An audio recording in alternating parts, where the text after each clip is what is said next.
பிரதமர் மோடி வெளிநாடுகளுக்கு போகிற போதெல்லாம் அங்கே அதானிக்காக ஒரு ஒப்பந்தத்தை போட்டு வர்றார். அந்த நாட்டு தலைவர்களோடு அவருக்காக பரிந்துரை செய்கிறார். ஒரு அரசியல் ரீதியான விமர்சனம் இருக்குல்ல. நாளைக்கு இது பத்தின ஒரு ஆவணத்தை இந்தியா பதிவு பண்ணியிருக்காது. ஏன்னா மோடி அதை பதிவு பண்ண மாட்டார். அந்த நாட்டு அதிபர் ஆஸ்திரேலியான்னு வச்சுக்கோ. ஆஸ்திரேலிய பிரதமர் அல்லது அந்த நாட்டு அரசாங்கம் மோடி இந்த மாதிரி கேட்டுக்கிட்டார். ஒரு தனிப்பட்ட பிரைவேட் நபருக்காக இதை கேட்டார். நம்மளுடைய பிரதமரும் அதை ஒத்துக்கிட்டார். அல்லது பரிசீலனை பண்ணா சொன்னாருன்னா நாளைக்கு ஒரு ஆவணம் வெளியில வந்தா மோடி எங்க போய் முகத்தை வச்சுக்குவார்? அது நல்லது தானா?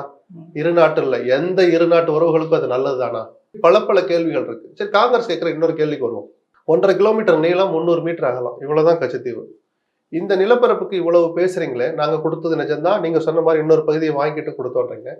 ஆயிரக்கணக்கான சதுர கிலோமீட்டர் பகுதி அருணாச்சல் எல்லையில சீனா ஆக்கிரமிச்சிருக்கேன், அதை பத்தி ஒரு வார்த்தை கூட மோடி பேச மாட்டாங்க. இந்த நிமிஷம் வரைக்கும் பேசல.